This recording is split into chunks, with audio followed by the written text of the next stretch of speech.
السلام علیکم ورحمۃ اللہ وبرکاتہ۔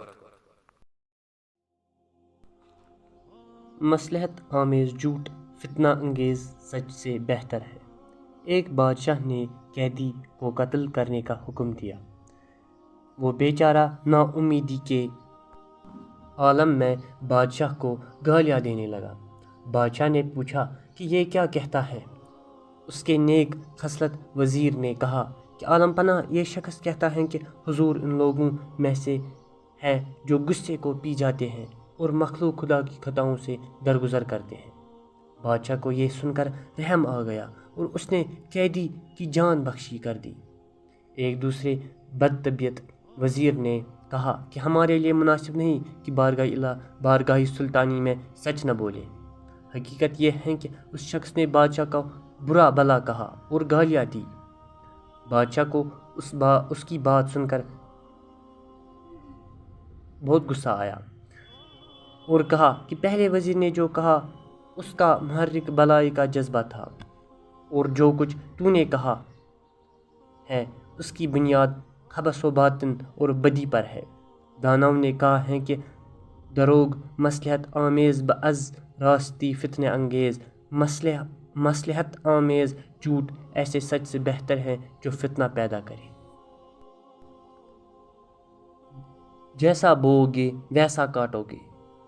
لوگوں کو ستانے والے ایک شخص کے متعلق بیان کرتے ہیں کہ اس نے ایک درویش کے سر پر پتھر دے مارا۔ وہ بیچارہ بدلہ لینے کی طاقت نہیں رکھتا تھا۔ صبر کے گھونٹ پی کر اس وقت خاموش ہو گیا، لیکن اس پتھر کو ہمیشہ اپنی نگاہ میں رکھتا تھا۔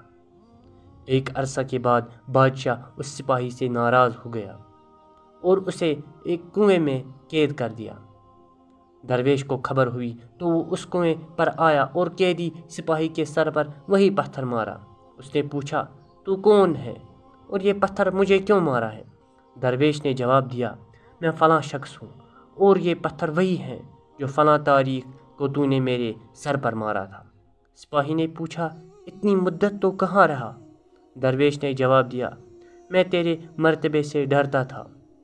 اب میں نے تجھے کنویں میں دیکھا تو بدلہ لینے کے لیے اس موقع کو غنیمت جانا، کیونکہ داناؤں نے کہا ہے کہ جب تو کسی نااہل کو صاحب اختیار دیکھے تو عقل مندی کا تقاضا یہی ہے کہ صبر کر۔ اگر پھاڑنے والے تیز ناخن نہیں رکھتا تو بروں کے ساتھ لڑائی جھگڑا مول نہ لے۔ جس نے فولادی بازوں سے زور آزمائی کی، اس نے اپنی نازک کلائی کو تکلیف پہنچائی۔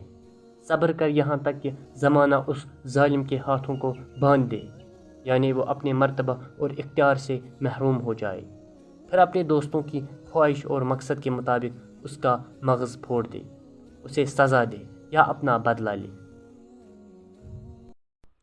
آج کی ویڈیو میں بس اتنا ہی، ملتے ہیں اگلی ویڈیو میں، تب تک کے لیے اللہ حافظ۔